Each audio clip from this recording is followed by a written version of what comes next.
आदाब। JKS news के उर्दू खबरनामे में आपका खैर मकदम। मैं हूं आपके साथ आलम खान हकला। खबरों पर आगे बढ़ने से कबल आइए नजर डालते हैं इस वक्त की हेडलाइंस पर।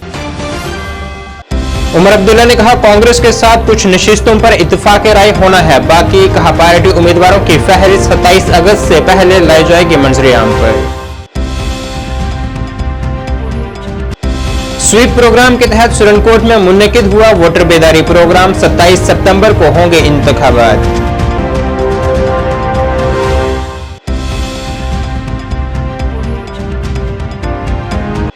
असेंबली इंतखाबात के पहले मरहले के लिए नामजदगियां दायर करने का अमल जारी। 27 अगस्त को नामजदगी दायर करने की है आखिरी तारीख।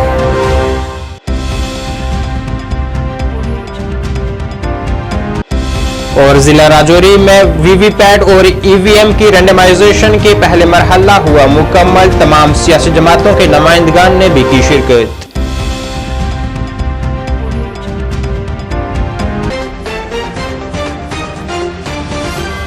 अब खबरें तफसील से। नेशनल कॉन्फ्रेंस के सदर डॉक्टर फारूक अब्दुल्ला के जम्मू कश्मीर असेंबली इंतखाबात के लिए कांग्रेस के साथ कबल अज इंतखाबात इत्तेहाद के ऐलान के एक दिन बाद पार्टी के नायब सदर उमर अब्दुल्ला ने कहा है कि अक्सरियती नशिस्तों पर इत्तेहाद हतमी शक्ल दे दी गई है, जबकि कुछ नशिस्तों पर इत्तेफाक राय होना बाकी है। इन बातों का इजहार उन्होंने कुलगाम में सकीना इतू की परचाए नामजदगी की तकरीब में शिरकत के बाद ज़राए अबलाग से बात करते हुए किया। उन्होंने कहा है कि कुछ सीटों पर दोनों पार्टियों को गौर फिक्र किया जाना है, ताहम इत्तेहाद को हतमी शक्ल देने के लिए इस मामले पर बातचीत के लिए आज दोबारा मीटिंग की जाएगी। उन्होंने कहा है कि पार्टी उम्मीदवारों की फहरिस्त 27 अगस्त से पहले मंजर आम पर लाई जाएगी।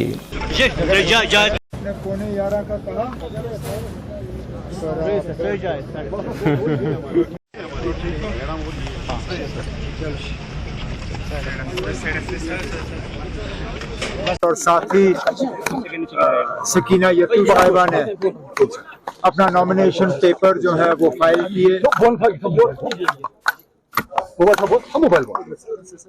हम इनकी कामयाबी के साथ साथ अपने तमाम उम्मीदवार जो इस इलेक्शन में नेशनल कॉन्फ्रेंस के सिंबल पे इलेक्शन लड़ेंगे उनकी कामयाबी की उम्मीद रखते हैं। हमने अपना मंशूर लोगों के सामने रखा है। शायद हमारे तरफ से ये कहना गलत नहीं होगा कि इससे बेहतर मंशूर, इससे बेहतर प्रोग्राम, इससे बेहतर अगले 5 साल का एजेंडा और कोई पार्टी जम्मू कश्मीर के लिए पेश नहीं करेगी। हम उम्मीद करते हैं कि जम्मू कश्मीर की आवाम जब अपने 5 साल के हुकूमत का फैसला करेगी तो नेशनल कॉन्फ्रेंस को यहाँ लोगों की खिदमत करने का एक मौका हासिल होगा। सर, कॉन्फ्रेंस कांग्रेस काफी हद तक क्या करते हैं आप? जी, काफी हद तक कंसेंसस 90 सीटें हैं। 90 में मैं कह सकता हूं कि ज्यादातर सीटों पे हम कंसेंसस जो है बना पाए हैं।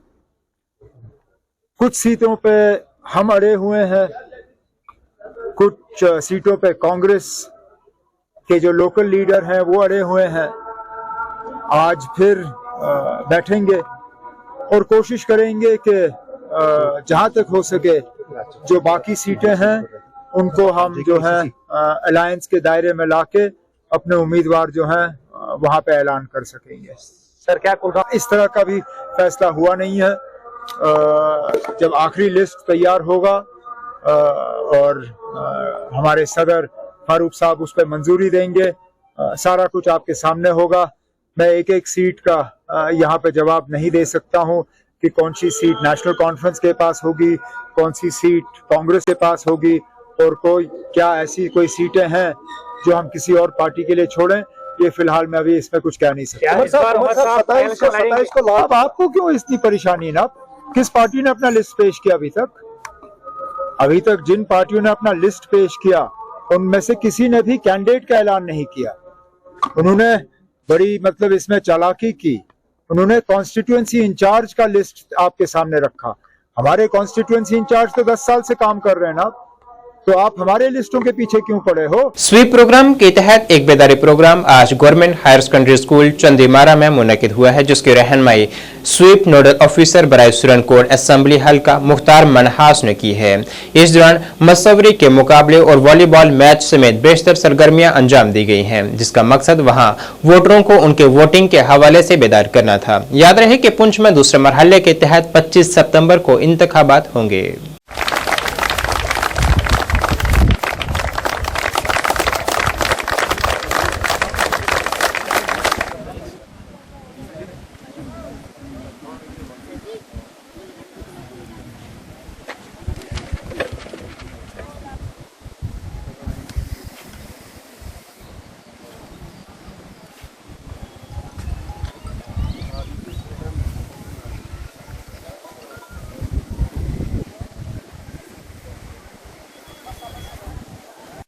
क्या है? राइट टू एजुकेशन है, राइट टू रिलीजन है, राइट टू प्रॉपर्टीज है, लेकिन आज का जो हमारा मुद्दा रहेगा वो है राइट टू वोट।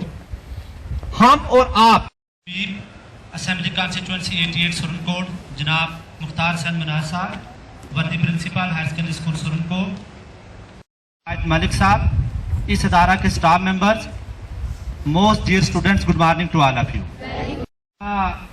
जो हमारी डिस्ट्रिक्ट डेवलपमेंट काउंसिल है या पंचायत है वहां पर भेज सकते हैं, पर चुनकर भेजेंगे तो वो नुमाइंदा हमारी वहां पर नुमाइंदगी करेगा।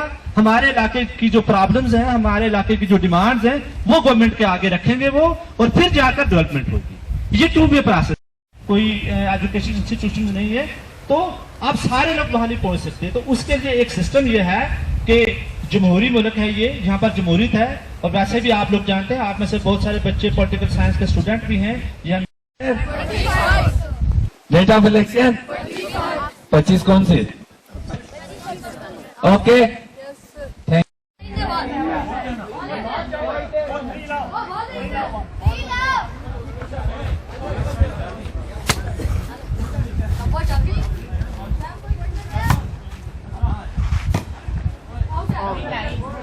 शुरू किया था, जो आज हमने आपके सामने रखा है, ये 2009 से लेकर इस वक्त तक, ये जो इस वक्त 2024 में हो रहा है, ये फ्लैगशिप प्रोग्राम है। आपको इसके बारे में जानकारी है कि अभी अभी हमारे पार्लिमानी इंतखाबात जो है हुए हैं, और आज जो 25 सितंबर को यहाँ वोटिंग हो रही है, ये किसके बारे में हो रही है? क्या ये असेंबली कंस्टिट्यूएंसी के लिए हो रही है या के पार्लियामेंट इलेक्शन है? बच्चों से पूछ रहा हूं, आप जवाब दें, किसका? 88, हमारा 88 सुरनकोट असेंबली कंस्टिट्यूएंसी है।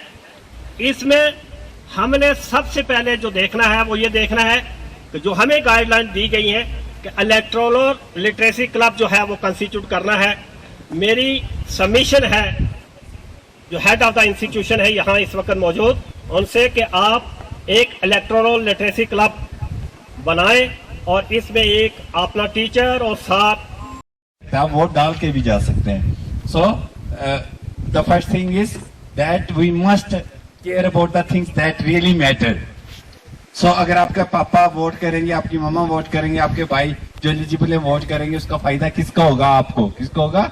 आपको। Then you are going to get a good government, and then you are going to get the opportunities of life, then you are going to succeed in your life, because real life is about living every day in a democratic setup governed by the people who are more efficient than us, because if they are not as efficient as us, then there is no need to vote and no need to go। और एक और important बात, एक एक vote करके लाखों vote बन जाते हैं, और आप सारे, मैं कहता हूँ, यू आर ELC, आप सारे हमारे लिए इलेक्टोरल लिटरेसी क्लब के मेंबर हो।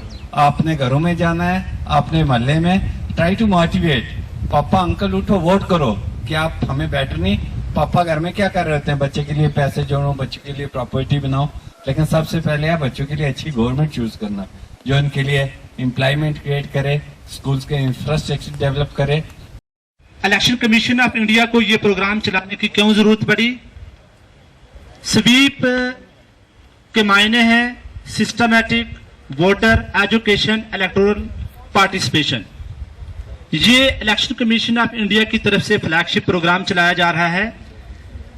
मेन मुद्दा इसका ये है कि हम मास लेवल पर पहुंचे, ग्रास रूट लेवल तक पहुंचे, जितने हमारे वोटर्स हैं उनके पास पहुंचे और उनको ये अवेयर करें कि जिस दिन उनके इलाके में कोई भी इलेक्शन हो, ख्वाह वो असेंबली इलेक्शन हो, हालिया ही पीछे हमारा पार्लियामेंट्री इलेक्शन गया है, उस इलेक्शन में वो बढ़ चढ़कर हिस्सा लें, अपने कीमती वोट का इस्तेमाल करें, जो उनको जमहूरी हक मिला है उसका इस्तेमाल करें और अपने पसंदीदा जो नुमाइंदे हैं उनको मुंतखब करके असेंबली में या पार्लियामेंट में भेजें। हम और आप बड़े खुशकिस्मत हैं कि हम भारत के बाशिंदे हैं। ऑल अलायंस डेमोक्रेटिक पार्टी के सरबराह राकिब उल रशीद ने नेशनल कॉन्फ्रेंस और कांग्रेस के असेंबली इंतखाबात के तनाजुर में हुए इत्तेहाद की मजम्मत करते हुए कहा है कि ये जमातें एक ही सिक्के के दो पहलू हैं। उन्होंने कहा है कि कांग्रेस ही की वजह से 1987 में इंतखाबात में धांधलियां हुई हैं और यहाँ नेशनल कॉन्फ्रेंस ने कई ऐसे कवानीन मुतारिफ करवाए जो कि अवाम मुखालिफ हैं।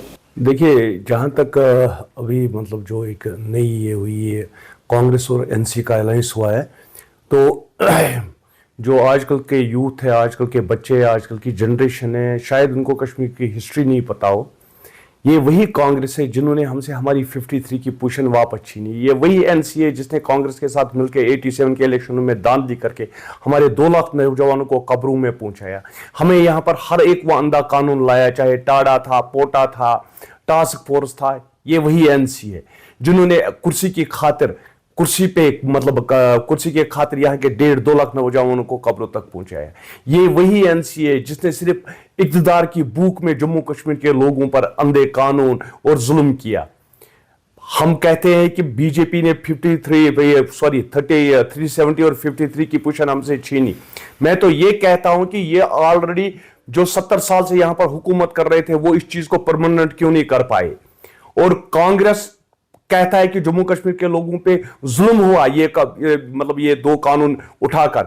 मैं उनसे ये पूछता हूं कि क्या वो जुल्म नहीं था जो तुम लोगों ने किया, चाहे 53 की पोजीशन छीनी, चाहे हमसे हमारा क्या कहते हैं 87 के इलेक्शनों में धांधली करके यहाँ के नौजवानों के साथ जुल्म किया, क्या वो जुल्म नहीं था? साबका एमएलए दमहाल हांजीपुरा और चीफ कोऑर्डिनेटर अपनी पार्टी अब्दुल मजीद पडर ने जनूबी कश्मीर के दमहाल हांजीपुरा असेंबली हलके के लिए अपने कागजात नामजदगी आज दाखिल किए हैं। असेंबली हलके में कुल 99,037 अहल राय दहिंदगान रजिस्टर हैं, जिन्हें हदबंदी की मशक के बाद नूराबाद से दमहाल हांजीपुरा में तब्दील किया गया है। इस सीट पर जम्मू कश्मीर के असेंबली इंतखाबात के पहले मरहले में 28 सितंबर को पोलिंग होगी। साल 2014 के असेंबली इंतखाबात में पीडीपी लीडर अब्दुल मजीद पडर ने नेशनल कॉन्फ्रेंस की सुकीना इत्तू को यहां से शिकस्त दी थी।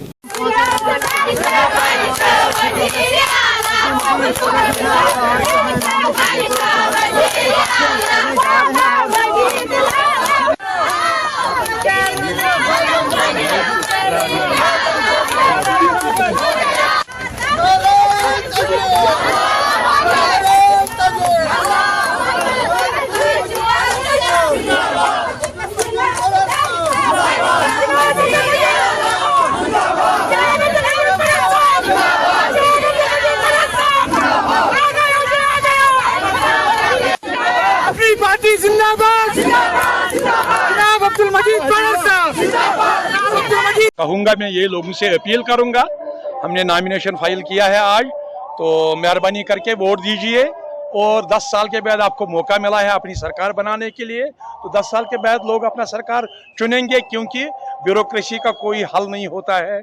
यहाँ ब्यूरोक्रेसी में लोगों को बहुत तकलीफ हुआ है, बहुत परेशानी हुई है, तो लिहाजा आज लोगों को मैं मुबारकबाद देना चाहता हूँ। आज लोगों को मौका मिलेगा अपना नुमाइंदा, अपना खादिम चुनने के लिए। पार्टी ने, देखिए मैं आपसे ये गुजारिश करना चाहता हूँ, यहाँ 40 साल नेशनल कॉन्फ्रेंस ने हुकूमत की है और 40 साल के बाद यहाँ के लोगों को सिर्फ अंगूठा दिखाया है। आज तक उनको न कोई बिजली याद आई है, न कोई यूनिट याद आया, न कोई स्कीम याद आई है।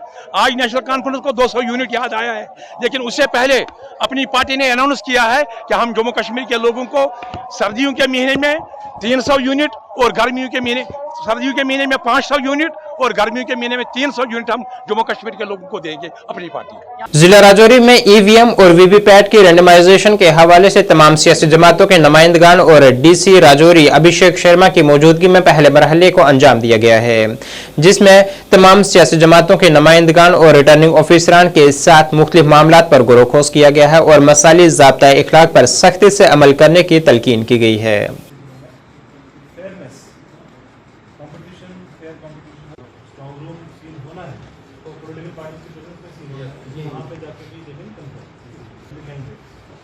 हम आपको बस फैसिलिटेट कर रहे हैं, हम आपको रिसोर्सेज प्रोवाइड कर रहे हैं, वोटिंग मशीन दे रहे हैं, स्पेस दे रहे हैं, स्टाफ दे रहे हैं। अल्टीमेटली दिस इज, देखिए इलेक्शंस के दौरान अलग अलग एक्टिविटीज़ होती हैं जिसमें पॉलिटिकल पार्टीज सबसे बड़ी स्टेक होल्डर्स होती हैं और इलेक्शन कमीशन की जितनी भी गाइडलाइंस हैं उसमें हर प्रोसेस में इलेक्शन कमीशन ये कहता है कि पॉलिटिकल पार्टीज को इन्वॉल्व करना है और हर चीज़ ट्रांसपेरेंसी के साथ करनी है। इसी के दौरान जो इलेक्ट्रॉनिक वोटिंग मशीन्स हैं, इसका आज फर्स्ट रैंडमाइजेशन की प्रक्रिया हुई है जिसमें इलेक्ट्रॉनिक वोटिंग मशीन्स को अलग अलग कॉन्स्टिट्यूएंसीज में डिवाइड किया जाता है एक सॉफ्टवेयर के जरिए जो रैंडमाइजेशन करता है और उसी में सभी पॉलिटिकल पार्टीज की मौजूदगी में ये प्रोसेस को अंजाम दिया जाता है ताकि ये प्रोसेस ट्रांसपेरेंट रहे और सभी की इसमें सहमति रहे। तो आज वो प्रोसेस कंप्लीट किया गया। इसके बाद इलेक्ट्रॉनिक वोटिंग मशीन्स जो है अपने अपने स्ट्रॉन्ग रूम्स में जाएंगी और फाइनली अपने अपने पोलिंग स्टेशंस में जाएंगी। एक और चीज़ पे बात हुई है जो पोलिंग स्टेशंस की प्रिपेयर्डनेस को लेके कि हमारे जितने भी 745 पोलिंग स्टेशंस हैं सब में वेबकास्टिंग की जाएगी, उसमें वीडियो सीसीटीवी कैमरे के थ्रू उसकी फीड ली जाएगी ताकि किसी भी जगह कोई कंप्लेंट ना आए और उसकी मॉनिटरिंग हो और डिस्ट्रिक्ट लेवल पे कंट्रोल रूम से ही सारे इलेक्शंस की बूथ लेवल पे मॉनिटरिंग होगी ताकि किसी भी कीमत पे कोई इलेक्शन प्रोसेस को विशिएट ना कर पाए, किसी भी प्रकार से कोई किसी पोलिंग स्टेशंस को कोई नुकसान ना पहुंचा पाए या कोई इलेक्शन प्रोसेस में कोई खलल ना डाले। तो आज उसी के लिए सभी पॉलिटिकल पार्टीज के जरिए इस चीज़ को भी बात की गई है और सकी गई है कि हम कैसे जिला राजौरी में एक शांतिपूर्ण इलेक्शंस करवाने के लिए क्या क्या स्टेप्स ले रहे हैं वो भी बताए गए हैं और यही कोशिश रहेगी कि हमारा जितना भी प्रोसेस है पोलिंग का वो बहुत स्मूथ हो और उसमें किसी भी तरह का किसी को परेशानी ना। देखिए अभी तक हमने लगभग 6000 के करीब एम्प्लॉइज को आइडेंटिफाई किया हुआ है जो अलग अलग ड्यूटीज अपनी ड्यूटीज को अंजाम देंगे, जिसमें पोल डे ड्यूटीज भी हैं और उससे प्री पोल डे भी कुछ ड्यूटीज रहती हैं, हमारी सर्विलेंस टीम्स रहती हैं, फ्लाइंग स्क्वाड टीम्स रहती हैं, सेक्टर ऑफिसर्स हैं। तो अलग अलग तरीके से लगभग जिला इंतजामिया के लगभग सभी मुलाजिम इसमें काम करते हैं इलेक्शंस के प्रोसेस में और अलग अलग तरीके से अपने इलेक्शंस को सक्सेसफुल बनाने में पूरी मेहनत करते हैं। अभी उनकी ट्रेनिंग जो है वो हम स्टार्ट कर रहे हैं कि ट्रेनिंग का जो प्रोसेस होता है जिसमें इलेक्ट्रॉनिक वोटिंग मशीन्स को कैसे यूज़ करना है और कैसे उसको चलाना है वो भी सिखाया जाता है। इसके अलावा एक और चीज़ मैं आपको बताना चाहूँगा कि लगभग हमने 38 सेट्स ऑफ मशीन्स रखी हैं जो दूर दराज के गाँव में जाएंगी, जो हमारे ट्राइबल बेल्ट्स हैं, दूर दराज के गाँव हैं, वहाँ पे लोगों को सिखाया जाएगा कि वोटिंग मशीन में कैसे वोट डालना है ताकि किसी भी प्रकार से कोई ऐसा व्यक्ति ना हो जिसको ये मालूम ना हो कि ईवीएम में वोट कैसे डाला जाता है। राशन डीलर एसोसिएशन आरएसपुरा की तरफ से बुलाई गई मीटिंग के दौरान सरदार सुरजीत सिंह को मुतफिका तौर पर राशन डीलर्स एसोसिएशन आरएसपुरा का सदर मुंतखब किया गया है, जबकि बलवीर सिंह चिप को एसोसिएशन का जनरल सेक्रेटरी मुकर्रर किया गया है। इस मौके पर राशन डीलर्स एसोसिएशन के मेंबरान ने सदर मुंतखब होने पर उन्हें मुबारकबाद पेश की है।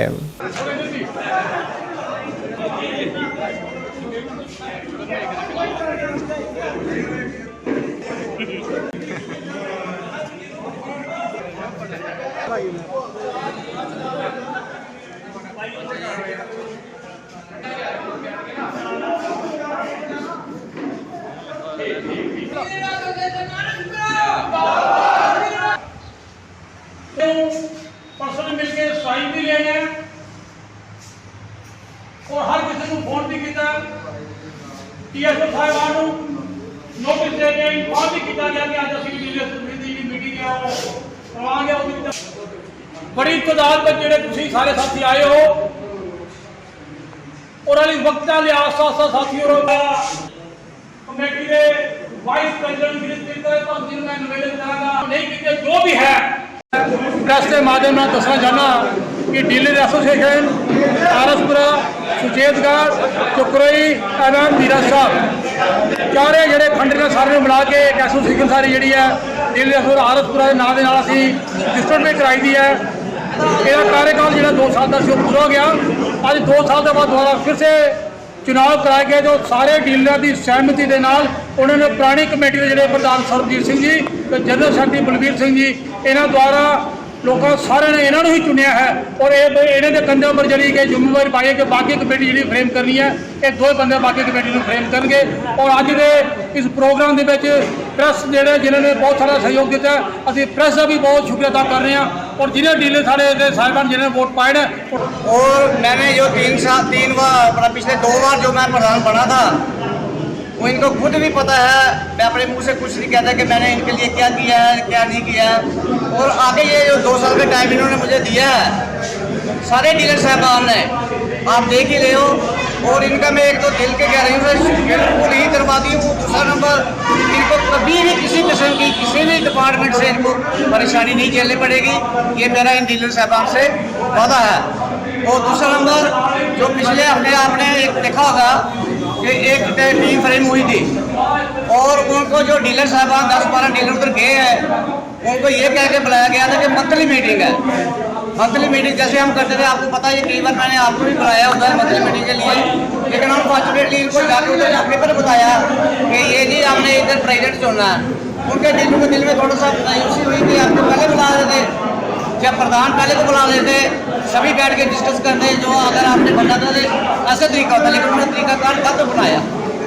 अब जो उनमें से जो 12-13 बंदे थे उसमें 8 बंदे हमको एक रिटर्न में हमारे पास उनका रिटर्न है, उन्होंने अपने रिटर्न से ये लिख के दिया है कि उन्होंने हमने गुमराह किया है और झूठ बोला है कि हमने ये मंथली मीटिंग है, लेकिन उन्होंने यहाँ पे प्रधान का किया, हम उसको प्रधान नहीं मानते।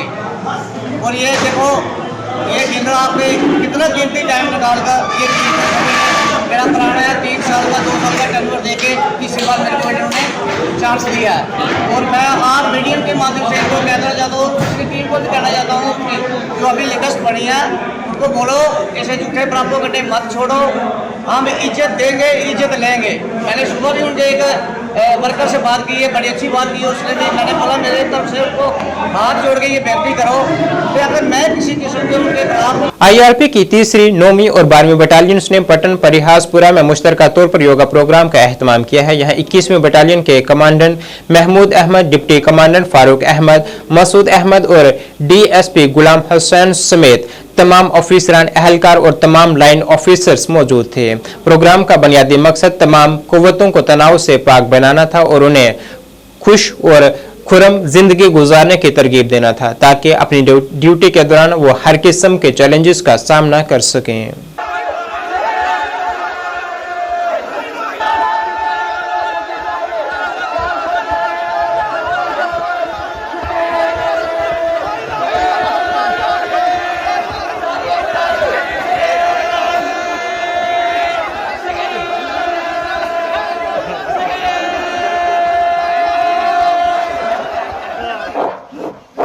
शरीर सीधा, सांस छोड़ते हुए दाहिना बैंड, सांस लेते लेते ऊपर, सांस छोड़ते हुए बाजू साइड की तरफ से नीचे, दाएं साइड पे सांस लेते हुए दाहिनी बाजू साइड की तरफ से ऊपर, एक लय में जागरूकता, ऊपर आते ही स्ट्रेच, सांस छोड़ते हुए बाजू साइड की तरफ से नीचे, लेफ्ट साइड पे सांस लेते हुए बाई बाजू साइड की तरफ से ऊपर, ऊपर आते ही 1 सेकंड का स्ट्रेच, सांस छोड़ते हुए दाहिना बैंड, सांस लेते लेते ऊपर, सांस छोड़ते हुए बाजू साइड की तरफ से अनलॉक, दोनों बाजू आगे की तरफ से नीचे, आंखें बंद रखते हुए इस एक्सरसाइज से कहां पे स्ट्रेच महसूस हुआ वहां पे ध्यान देना। 3, 4, 5, 6, 7, 8, 9, 10, 1, 2, 3, 4, 5, 6, 7, 8, 9, 10, 1, 2, 3, 4, 5, 6, 7, 8, 9, 10, 1, 2, 3, 4, 5, 6, 7, 8, 9, 10, 1, 2, 3, 4, 5, 6, 7, 8, 9, 10। क्या बात है, जोरदार। 5, 6, 7, 8। अपने दिल को भी रिलैक्स करना है, शांत,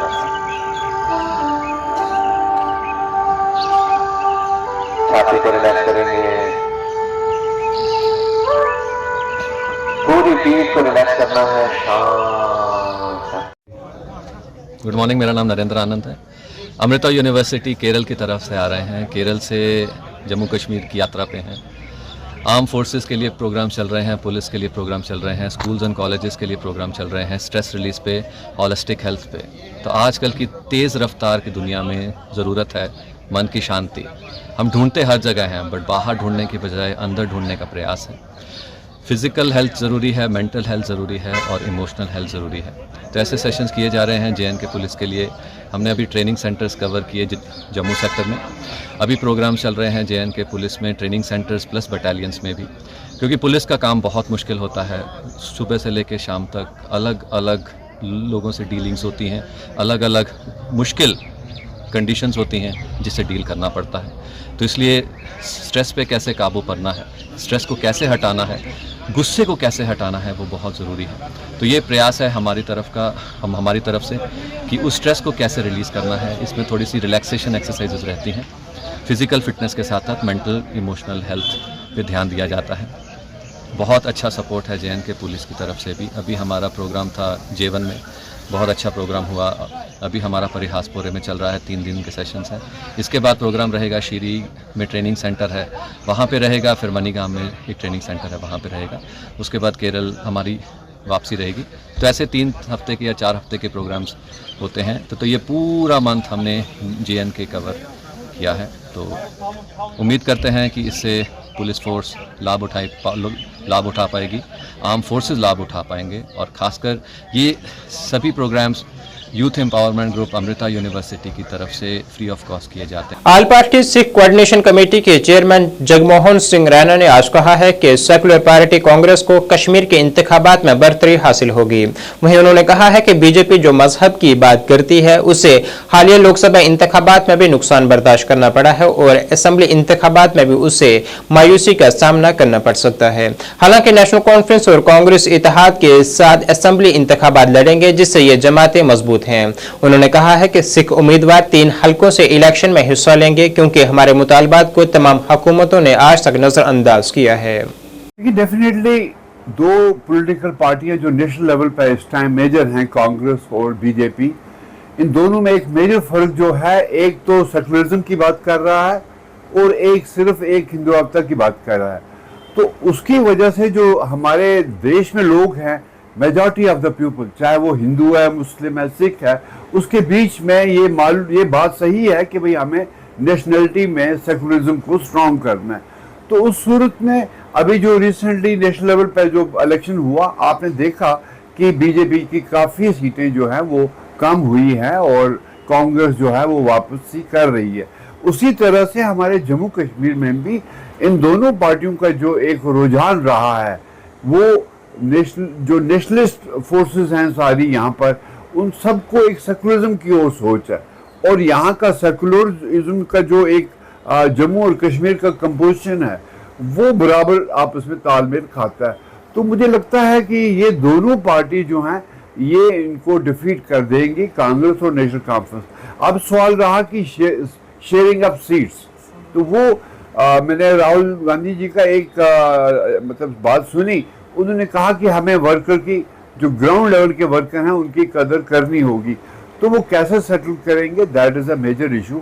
अदरवाइज अगर इनकी सही तौर पे कोऑर्डिनेशन हुई तो ये डिफीट कर देंगे और ये आइंदा गवर्नमेंट बना सकते हैं।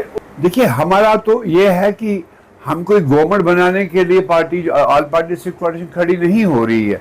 हम सिर्फ जो हमारे इश्यूज हैं, जिनको पिछले 50-60 सालों से नेगलेक्ट किया गया है, और खसूसन तौर पर जो ये पिछले सरकार जो पिछले 20-25 साल से दिल्ली में बैठी है, ये हमारी हर बात को रद्दी की टोकरी में डाल रहे हैं। ना हमें माइनॉरिटी स्टेटस दिया गया, डिलिमिटेशन कमीशन हुआ तो उसमें भी रिजर्वेशन सिर्फ एक अकेले कश्मीरी पंडित और बाकी और लोगों को दी गई, हमें इग्नोर किया गया।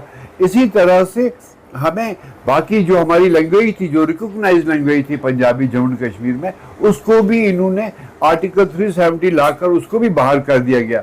तो ये सब चीज़ें जो हमारे साथ एक डिस्क्रिमिनेशन हुई, नेगलेक्ट हुआ, तो इसलिए हमने अपनी आवाज़ को बुलंद करने के लिए हमने ये फैसला किया, हम 3 सीटों पर इलेक्शन लड़ेंगे। एक तो जो जम्मू कश्मीर में असेंबली इंतखाबात की तैयारियों के दौरान रवायती सियासी जमातों के साथ साथ पहली बार कुछ नई जमातें भी हिस्सा ले रही हैं। इसी तनाजुर में नेशनल लोकतांत्रिक पार्टी ने भी जिला शोपियां में अपनी सरगर्मियां तेज कर दी हैं, जिससे लोग जमात में शमूलियत इख्तियार कर रहे हैं। नेशनल लोकतांत्रिक पार्टी की जानिब से शोपियां जिले के अरहमा इलाके में एक प्रोग्राम मुनक्किद किया गया, जिसमें बहुत से लोगों ने शिरकत की और पार्टी का मंशूर अवाम के सामने पेश किया गया।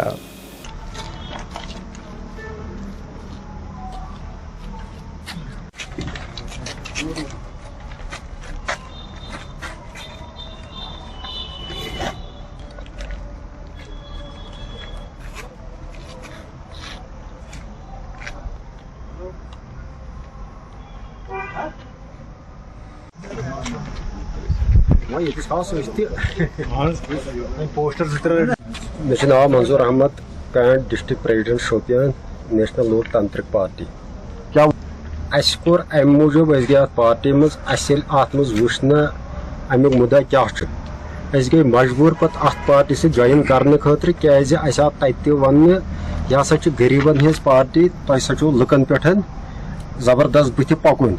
बड़े अफसोस के साथ ये बात कहना चाहता हूँ कि मैं पिछले दहाइयों से जो हमारे हालात रहे, जो इन पार्टीज़ ने जो रीजनल पार्टीज़ थी पहले उनकी तरफ से जो खाल उतारी गई है गरीब आवाम की, इनको नादार समझ के, इनको मुफलिस समझ के, बिल्कुल गरीब समझ के उस खाल की भरपाई करना बहुत ज़्यादा मुश्किल है।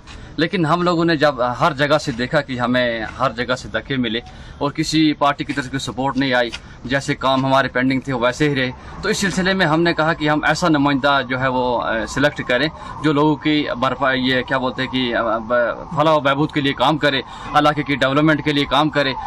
हमारा जो यूथ है जो बेरोज़गारी की वजह से जो है वो इसका शिकार है, मेंटली डिप्रेशन में है वो, तो उनके लिए कोई ऐसा रास्ता निकाले। मैनिफेस्टो रहेगा पार्टी की तरफ से। हमारा मेन एजेंडा ये है कि हक और इंसाफ, कि जो हमारे साथ आज तक हुआ है उससे थोड़ा हट के करें, क्योंकि हमें अब डुप्लीकेट करने की कोशिश नहीं करनी चाहिए। Through this media channel I want to convey message to whole district कि आप लोग अपने वोट का सही इस्तेमाल करें और अच्छा नुमाइंदा आप ऐसा सेलेक्ट करें जो लोगों के लिए काम करे, आवाम के लिए काम करे, यहाँ की गुर्बत खत्म हो। टैक्सी यूनियन मेंढर के सदर कफील खान ने आज कहा है कि सब डिवीजन मेंढर में सड़कों की खस्ताहाली के बाद लोगों को शदीद परेशानियों का सामना है और यहाँ आवाम के नकलो हमल आफत जान बनी हुई है। उन्होंने इंतजामिया से अपील की है कि यहाँ सड़कों की हालत में सुधार किया जाए ताकि आवाम को आसानी मुयसर हो सके।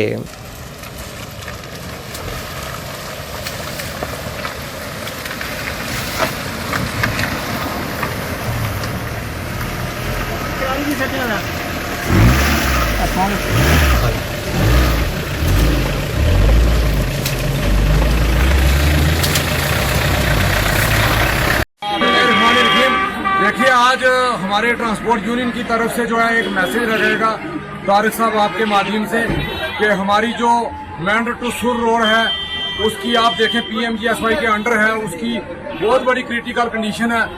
उसका 1,73,00,000 रुपया जो है वो इनके पास PMGSY वालों के पास पड़ा हुआ है। और आपके माध्यम से DC साहब जो हैं हमारे विकास कुंडल साहब, हम उनको रिक्वेस्ट करना चाहते हैं आप इस रोड पे दौरा करें, इसकी क्या क्रिटिकल कंडीशन है, क्यों ऐसा 5 साल का अगर ठेकेदार को कॉन्ट्रैक्ट होता है तो उसकी ये हालत क्यों है। दूसरा आप देखें मेंढर टू हरनी टू BG रोड है, उसका अभी कॉन्ट्रैक्ट हुआ है, उसमें जो है गैर मियारी काम जो है वहाँ चल रहा है, उसका भी विजिट किया जाए। तीसरा आप देखें सलूती रोड है, आड़ी से लिंक रोड सलूती रोड है, उसकी कंडीशन देखें कि वहाँ पर घोड़े नहीं चल सकते। हमारी तहसील मेंढर की जितनी भी रोडें हैं, चाहे वो जितनी ऑल ओवर हो, चाहे छुंगा चुरून कालापन आगे पीछे सलवा जितनी भी रोडें हैं, उन रोडों की जो है हमारे ये भाई जितने भी हैं यहाँ पर गाड़ियाँ चलाते हैं। देखिए ये महीने के डॉक्यूमेंट भरें, फिटनेस करवाएं, ये क्या क्या काम, बैंक का लोन भरें, ये बहुत बड़ी खस्ता हालत है। हमारी तहसील मेंढर की रोडों की जो है ये इन रोडों के ऊपर जो है DC साहब आप गौर करें। LG इंतजामिया से हम कई बार लगा चुके हैं। मेंढर जो है PMGSY ये BG टू बुलनोई रोड का कॉन्ट्रैक्ट लेने वाले थे। ये अल्लाह का शुक्र हुआ कि बिहार वालों के पास ये रोड रही तो ये बिहार वालों ने म्यारी काम करके दिखाया। लेकिन ये PMGSY खाली दावे करती है कि हमारी रोडें, हमारी जहाँ भी आप रोडें देखें बहुत बड़ी जो है अच्छी रोडें चल रही हैं। आज की डेट में जो PMGSY है वो टोटल फेलियर हो चुकी है। मैं LG इंतजामिया से कहना चाहता हूँ कि आप अगर सरकार इतना फंडिंग करती है तो ये हमारी रोडों की हालत क्यों खराब है। आपके माध्यम से डीसी पुंछ विकास कुंडल साहब से और एसडीएम मेंढर इमरान कटारिया साहब से हमारी रिक्वेस्ट रहेगी, ये जो रोडें हैं इन रोडों के ऊपर आप विजिट करें और देखें कि ये क्या हो रहा है। मैं आपके माध्यम से यही कहना चाहता हूँ अपनी पूरी ट्रांसपोर्ट यूनियन की तरफ से, और कल ऐसा न हो जाए कि इलेक्शन का बीगल बन चुका है और हमारे ये भाई जो हैं ये रोडों पे आ जाएं। जो लोग सियासी ये दावे करते हैं कि हमने ये कर दिया, हमने आसमान से तारे लाए हैं, ये उन्होंने क्या किया। मैं अपनी ट्रांसपोर्ट यूनियन की तरफ से मैं अपने लोगों से ये गुजारिश करना चाहता हूँ, आप इन लोगों को पूछें जब आपके पास वोट मांगने के लिए आए और इनको पूछे कि आपके बेरोजगार बच्चे गाड़ियां चलाते हैं और इनके ये लोन भरें। नाज़रीन, इस वक्त के उर्दू बुलेटिन में बस इतना ही। मुझे मेरी टीम के साथ दीजिए इजाजत। अल्लाह हाफिज।